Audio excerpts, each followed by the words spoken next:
En Europa del Este, montañas heladas. Un susurro, Valaquia. Nació un hombre que encendería miedo y leyenda por siglos. Vlad Tepes. Príncipe, guerrero. Para muchos, un monstruo necesario. ¿Quién fue de verdad Vlad el Empalador? Hoy entraremos en su vida y su psicología, y en el legado que convirtió su nombre en poder. Su nombre aún resuena entre fortalezas y bosques. Entre la historia y la leyenda, su figura creció. Allí, el miedo fue arma, frontera y ley. Un símbolo de orden a través del terror. Un príncipe que eligió la dureza antes que la caída. Esta es su historia, y su mente. Entramos en Valaquia. Para comprender la figura de Vlad Tepes, es imprescindible viajar al corazón del siglo XV. Un tiempo de profundas transformaciones, donde el viejo orden medieval se desmoronaba ante el avance de nuevas potencias. Europa del Este era un tablero de ajedrez geopolítico, una encrucijada de imperios, religiones y ambiciones. En este escenario de fronteras fluidas y alianzas frágiles, nació Vlad en 1431, en la ciudadela de Sighisoara, Transilvania.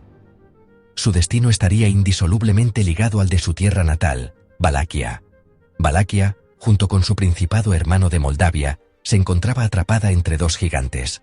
Al sur y al este, el Imperio Otomano, en plena y arrolladora expansión bajo el sultán Murad II, y más tarde, su hijo, Mehmed el Conquistador. La caída de Constantinopla en 1453 no fue solo un evento simbólico, fue la confirmación de que la marea turca era casi imparable y que los Balcanes eran la siguiente frontera. La cristiandad europea observaba con una mezcla de temor e inacción.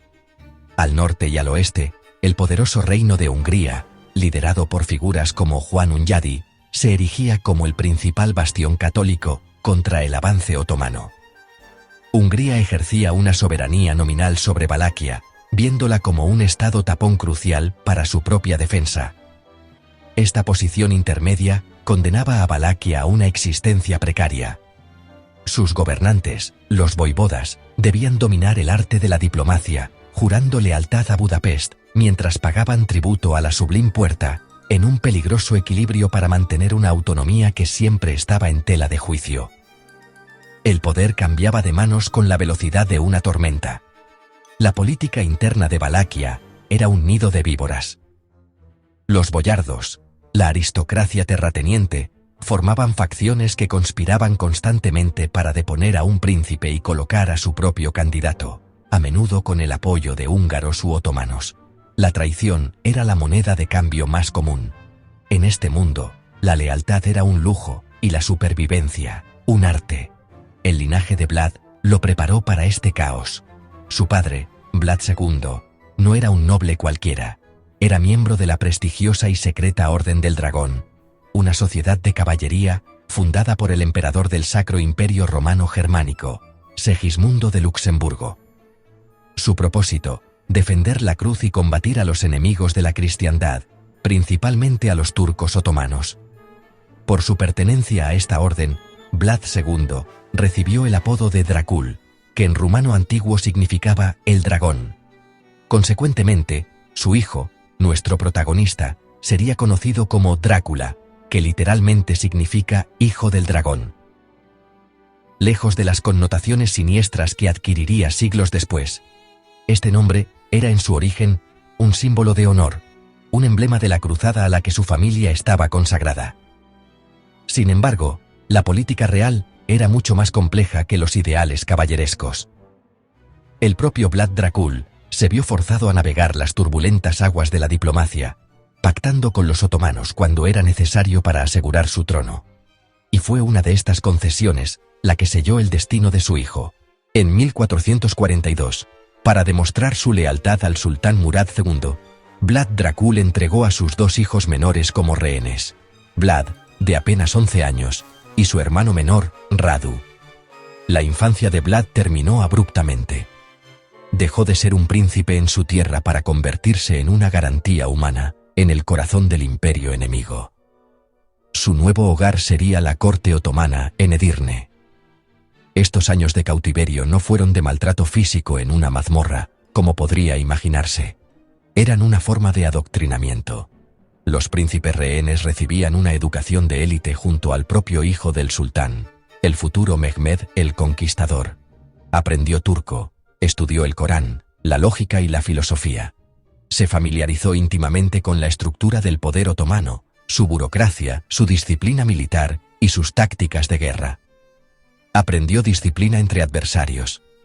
Observó, cayó y asimiló. Vio de primera mano la eficiencia de un Estado centralizado y el poder absoluto del sultán, en agudo contraste con la anarquía de los boyardos de Valaquia. Mientras su hermano Radu se adaptaba e incluso prosperaba en la corte, trabando amistad con Mehmed, Vlad se endurecía. El resentimiento y la humillación de su condición de rehén ardían en su interior. Cada día era una lección de paciencia forzada y de odio contenido. La noticia que llegó desde Valaquia en 1447 fue devastadora. Su padre, Vlad Dracul, y su hermano mayor, Mircea, habían sido traicionados y brutalmente asesinados por boyardos valacos con el apoyo de Hungría. Su padre fue enterrado vivo. Su hermano, cegado y también enterrado con vida.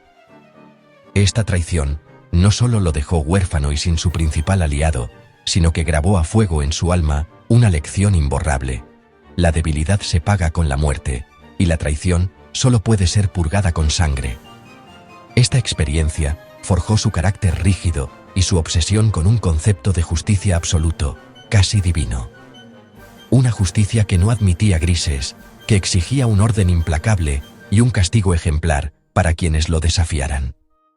La venganza dejó de ser un sentimiento para convertirse en un programa político, un propósito existencial.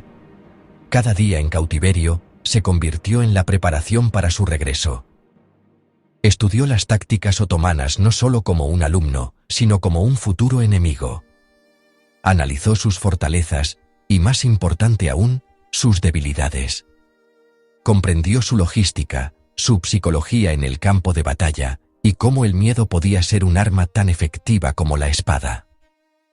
La paciencia se volvió su principal virtud, una máscara para la furia que lo consumía. Finalmente, en 1448, los otomanos decidieron que era el momento. Apoyaron a Vlad para que tomara el trono de Valaquia por primera vez, instalando a un príncipe educado por ellos. Regresó a su tierra no ya como un niño asustado, sino como un hombre de 17 años con un propósito inquebrantable: reclamar su herencia, vengar a su familia y forjar una Valaquia fuerte, unida y, sobre todo, bajo su control absoluto. La historia lo esperaba, y él no titubeó. El reino necesitaba una mano firme, y la suya estaba lista para empuñar el acero. En 1456, tras años de exilio, intrigas y una breve y caótica primera ascensión al trono, en 1448, Vlad III Draculea regresó a Valaquia. No era ya el joven príncipe rehén, sino un hombre forjado en la adversidad, con una visión inquebrantable para su tierra.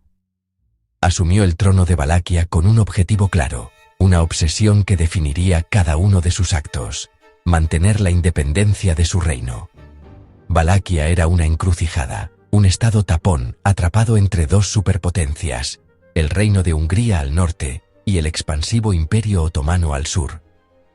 La soberanía no era un derecho, sino un privilegio que debía ganarse día a día, con sangre y astucia. Para lograrlo, Vlad sabía que debía primero consolidar su poder interno, enfrentándose a la nobleza local, los boyardos, cuya lealtad cambiaba con el viento y cuyas conspiraciones habían costado el trono y la vida a su padre y a su hermano mayor. Estaba decidido a no cometer los mismos errores. Debía purgar la tierra de invasores y traidores. Su método no sería la diplomacia vacía ni las promesas rotas. Su método sería una justicia implacable, tan afilada y directa como la hoja de una espada.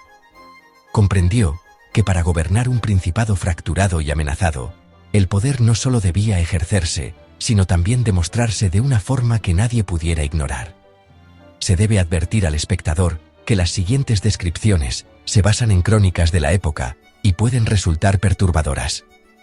La violencia se abordará de forma simbólica, sin representaciones gráficas. El empalamiento, Un castigo de una crueldad aterradora que había observado durante su tiempo con los otomanos, se convirtió en su firma. Pero no era un acto de sadismo sin sentido, era un calculado instrumento de terror psicológico. Los castigos públicos, la exhibición de los cuerpos de criminales, ladrones y, sobre todo, boyardos traidores, eran herramientas de control político. El mensaje era inequívoco. La anarquía había terminado. Las calles aprendieron el orden. Una crónica sajona, hostil a Vlad, relata cómo dejó una copa de oro en la fuente de la plaza de Targoviste. Durante todo su reinado, nadie se atrevió a robarla. La seguridad se impuso a través del pánico. Para algunos, era justicia. Para otros, era terror. No había término medio en el reino de Vlad. Para el campesino o el mercader honesto, cuyas caravanas ahora podían cruzar el país sin temor a los bandidos, sus leyes eran una bendición. El orden trajo una estabilidad sin precedentes. Pero para sus enemigos, tanto internos como externos, era un tirano sanguinario. Los boyardos que conspiraban en salones opulentos y los comerciantes sajones de Transilvania, que desafiaban sus monopolios comerciales, pronto sintieron el peso de su ira. La amenaza externa, sin embargo, era la más real y constante. El sultán Mehmed II, el conquistador de Constantinopla, exigía el jizya, el tributo que Valaquia debía pagar como estado vasallo. Durante años, Vlad pagó, ganando tiempo para fortalecer su ejército y sus defensas, pero en 1461 se negó. La respuesta del sultán fue enviar emisarios para exigir el pago y la entrega de 500 jóvenes para ser entrenados como genízaros. La leyenda cuenta que Vlad, aludiendo a una falta de respeto por no quitarse los turbantes en su presencia, ordenó que se los clavaran en la cabeza. Acto seguido, cruzó el Danubio congelado e inició una campaña relámpago en territorio otomano. La guerra total era inevitable. En la primavera de 1462, Mehmed II reunió un ejército inmenso, quizás 3 veces mayor que cualquier fuerza que Vlad pudiera movilizar. Ante una inferioridad numérica tan abrumadora, Vlad no buscó una batalla campal. Respondía con tácticas audaces, una guerra de desgaste y terror. Tierra quemada, pozos envenenados, emboscadas y golpes precisos en la oscuridad. Su obra maestra de guerra psicológica fue el famoso ataque nocturno en Targoviste. Con un pequeño contingente de su caballería de élite, se infiltró en el campamento otomano en plena noche, con el objetivo de asesinar al propio sultán. Aunque no lo encontraron, sembraron el caos y la paranoia, masacrando a miles de soldados otomanos antes de desvanecerse en la noche. Cuando el ejército otomano, exhausto y desmoralizado, finalmente llegó a las afueras de la capital, no encontró un ejército esperándolos. En su lugar, se toparon con una visión del infierno, un bosque de los empalados, donde los cuerpos de miles de prisioneros turcos se pudrían en estacas. El impacto fue tal que incluso el conquistador de Constantinopla, según algunas crónicas, se retiró horrorizado. El ejemplo era su mensaje. Con estas tácticas, defendía la ley y las fronteras. El miedo caminaba antes que él, una vanguardia invisible que desmoralizaba a sus enemigos antes de que se disparara una sola flecha. Para su pueblo, era un protector feroz, el único capaz de mantener a raya al lobo otomano. Internamente, su política era igualmente radical. Castigaba la corrupción sin piedad. Nobles, clérigos o mercaderes, nadie estaba por encima de su ley. Centralizó el poder, reformó la fiscalidad y promovió a hombres leales de clases bajas a puestos de responsabilidad, socavando el poder hereditario de los boyardos. Pero su brutalidad también fue su perdición. Los panfletos impresos en Alemania, financiados por los mercaderes sajones a los que había perjudicado, comenzaron a circular por toda Europa, pintándolo como un monstruo demoníaco, un Wüterich, o tirano sediento de sangre. Esta propaganda negra fue increíblemente efectiva, erosionando su apoyo externo. Cada decisión llevaba un precio. A pesar de su brillante campaña defensiva, la traición finalmente lo alcanzó. Su propio hermano, Radu el Hermoso, apoyado por los otomanos y una facción de boyardos, le arrebató el trono. Vlad se vio forzado a huir a Hungría, buscando la ayuda de su supuesto aliado, Matías Corvino, quien en lugar de ayudarlo, Lo encarceló durante más de una década. Aún así, el reino permanecía en pie, su estructura fortalecida por las reformas de Vlad. La independencia, su obsesión, se había defendido a un coste terrible. Su breve pero intenso reinado demostró que un pequeño principado podía desafiar a un imperio. Orden, control y terror. Esa fue su tríada de poder. Un sistema donde la estabilidad se compraba con miedo y la soberanía se pagaba con crueldad. Su leyenda, alimentada tanto por sus hazañas como por la propaganda de sus enemigos, ya estaba en marcha. La oscuridad no era un defecto en su plan, era parte del plan. Su firma indeleble en la historia no fue escrita con tinta, sino con fuego y miedo, castigo y ejemplo. Un trono sitiado por la historia y sostenido, aunque fuera brevemente, por el terror que él mismo había perfeccionado. Para comprender al hombre que la historia recuerda como Vlad el Empalador, es necesario adentrarse en el laberinto de su mente. La mente de Vlad era un territorio complejo y fortificado, un paisaje interior forjado por el trauma, la ambición y una inquebrantable voluntad de poder. No era un monolito de pura maldad, como sugieren las leyendas, sino un mosaico de contradicciones profundas. Para desentrañar su perfil psicológico, debemos retroceder a los años que lo definieron, a las cicatrices que nunca sanaron y que dictaron cada uno de sus actos como príncipe de Valaquia. Su infancia traumática fue la piedra angular de su carácter. Enviado junto a su hermano menor, Radu, como rehén político a la corte del sultán otomano Murad II, el joven Vlad aprendió sus primeras y más duras lecciones. No fue una cautividad de cadenas y mazmorras, sino una jaula dorada, mucho más peligrosa. En el palacio de Edirne, rodeado de lujos y de una cultura extraña, experimentó una soledad profunda y una vigilancia constante. Cada palabra, cada gesto, era analizado. Aprendió a ocultar sus verdaderos pensamientos tras una máscara de impasibilidad, una habilidad que dominaría por el resto de su vida. Mientras su hermano Radu se adaptaba e incluso prosperaba en la corte otomana, Vlad resistía internamente. Esta divergencia sembró en él una semilla de desconfianza hacia la lealtad ajena, incluso la de su propia sangre. Fue allí donde se gestó su obsesión por el honor y la lealtad, no como conceptos abstractos, sino como los únicos pilares capaces de sostener un reino y un alma al borde del abismo. El honor era la estructura, la lealtad el cimiento. Cualquier fisura en ellos amenazaba con el derrumbe total. Y entonces llegó la noticia que lo quebraría y reconstruiría a la vez. Su padre, Vlad Dracul, y su hermano mayor, Mircea, habían sido traicionados y asesinados brutalmente por los boyardos de Valaquia. Su padre, decapitado, su hermano, cegado y enterrado vivo. Este evento catastrófico, recibido en la soledad de su exilio, cristalizó su miedo a la traición en una certeza paranoica. El mundo era un lugar de conspiraciones y arenas movedizas. La confianza era una debilidad y la piedad, un lujo que no podía permitirse. Estos tres elementos, el trauma del exilio, la obsesión por el orden y el terror a la traición, lo moldearon como un líder rígido y despiadado. Al regresar a Valaquia para reclamar su trono, no era solo un príncipe buscando su herencia. Era un juez y un verdugo, dispuesto a purgar la tierra que le había sido arrebatada. Su crueldad no era aleatoria ni impulsiva, era calculada, sistemática y, en su mente, necesaria. Para Vlad, la paciencia era control. No la paciencia pasiva de quien espera, sino la paciencia depredadora de quien acecha. Esperó años para vengar a su familia, observando a sus enemigos, estudiando sus debilidades. Cada acto de gobierno, cada edicto, cada castigo, estaba imbuido de esta filosofía. Buscaba el control absoluto sobre el miedo. Entendió que el miedo era la herramienta de gobierno más eficaz en un mundo violento.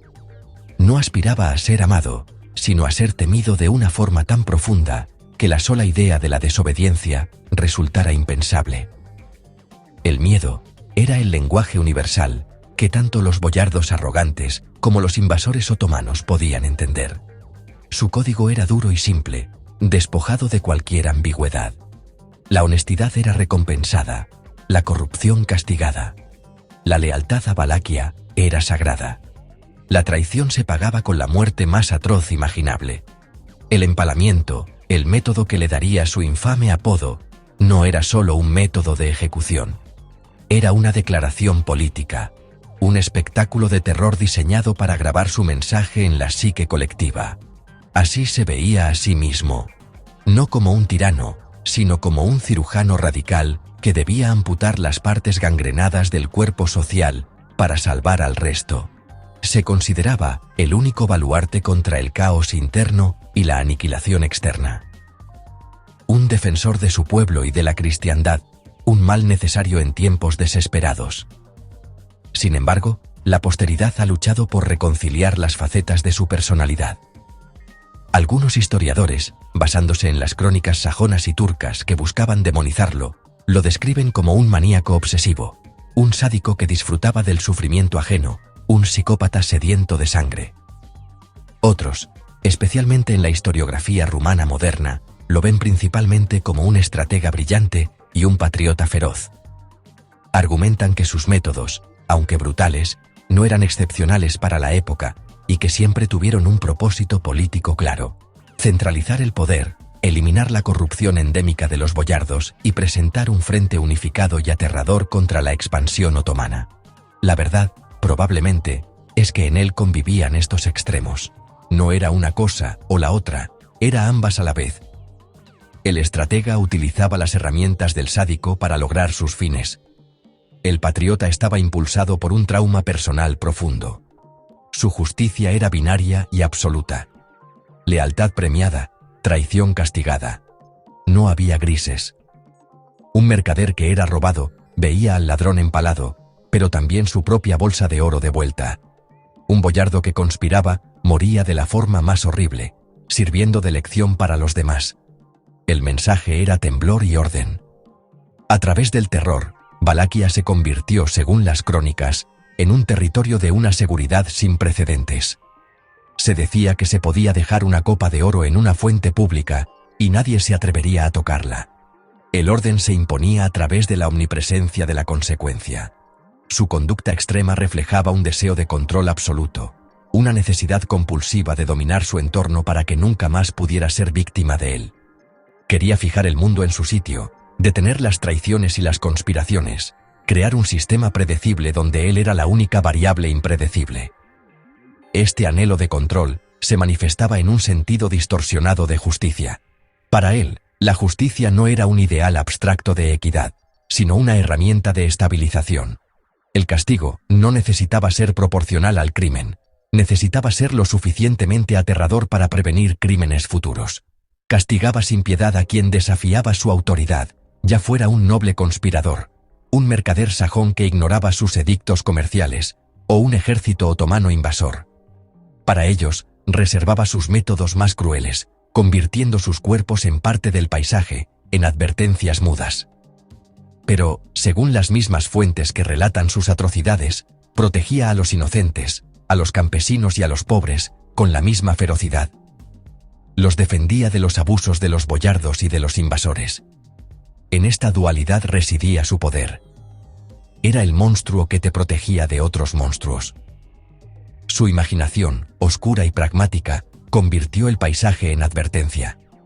El famoso bosque de los empalados tras su retirada de Targoviste no fue un acto de locura, sino de guerra psicológica a una escala aterradora. El sultán Mehmed II, conquistador de Constantinopla, retrocedió ante la visión, no por miedo a la fuerza militar de Vlad, sino por el horror ante la mente que podía concebir tal cosa. El cuerpo recordaba cada traición. Su propia existencia era un testimonio de la fragilidad de la vida y la lealtad. Esta hipervigilancia, este estado de alerta constante, lo consumía, pero también lo mantenía vivo. No podía permitirse el lujo de la relajación o la confianza. La diplomacia, en sus manos, era un arma calculada. Sus cartas a otros líderes europeos estaban llenas de advertencias, justificaciones y un orgullo feroz. Se presentaba como el campeón de la cruz, usando la retórica religiosa para validar sus métodos brutales y solicitar un apoyo que rara vez llegaba. Entendía que el poder se ejerce tanto en las sombras como a la luz del día. Su red de espías, su conocimiento del terreno y su disposición a usar tácticas de guerrilla demostraban una mente astuta y adaptable, muy lejos de la imagen de un simple bruto. En la oscuridad, en la soledad de sus fortalezas, su mente probablemente no descansaba. Repasaría las amenazas, planificaría sus movimientos, reviviría los traumas. La quietud exterior contrastaría con la tormenta interior. Una tormenta que solo se calmaba con la acción decisiva y el control restablecido. Su credo, sin adornos, era el del dragón, la orden a la que pertenecía su padre, una promesa de aplastar a los enemigos de la fe y del reino. Llevó ese juramento a su conclusión más literal y extrema. Resistir, aunque duela. Resistir al invasor, resistir al traidor, resistir al caos. El dolor, tanto el infligido como el soportado, era parte integral de su visión del mundo. Era el precio de la supervivencia, el coste del orden. Y al amanecer, volvía el juicio. Cada nuevo día traía consigo la necesidad de reafirmar su poder, de impartir su justicia implacable, de mantener a raya a los lobos, tanto fuera como dentro de sus fronteras. Un líder, para Vlad, es ante todo voluntad. Una voluntad de hierro, inflexible, que se impone sobre la debilidad humana y el desorden del mundo. Así lo entendió Vlad. Su psicología no es una excusa para sus actos, sino una explicación. Nos muestra cómo un hombre, moldeado por un sufrimiento extremo, puede llegar a creer que un sufrimiento aún mayor es la única solución. Y así gobernó, dejando tras de sí un legado de terror y orden, una leyenda negra y un debate que perdura hasta nuestros días. ¿Fue un monstruo o un salvador? Quizás, la respuesta más inquietante es que, desde su propia perspectiva, fue ambas cosas a la vez. La figura de Vlad trascendió su tiempo. Su reputación inspiró las leyendas de Drácula y alimentó el imaginario del horror gótico. El mito creció más allá del hombre, entre historia y leyenda, pero su influencia real fue política y cultural.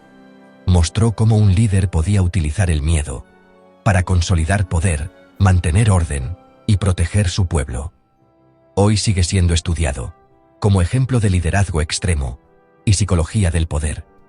El mito se reinventa en cada época, pero el hombre permanece. Su huella está en piedras y relatos, en cada crónica, un juicio distinto. La balanza oscila entre héroe y villano, entre el pragmatismo y el exceso. Su historia aún enseña sobre poder, orden y miedo, y sobre el precio de ambos. Más allá del mito, queda la lección. Vlad Tepes fue un hombre de su tiempo, moldeado por la violencia y la política de un mundo brutal. Su historia nos recuerda que la línea entre héroe y villano puede ser difusa, y que el miedo, usado con inteligencia, puede ser la herramienta más poderosa de un líder. Vlad no fue solo un mito, fue un hombre real cuya vida y psicología aún nos fascinan. Si te gustó, síguenos y dale like. Activa la campana para no perderte nuevas historias.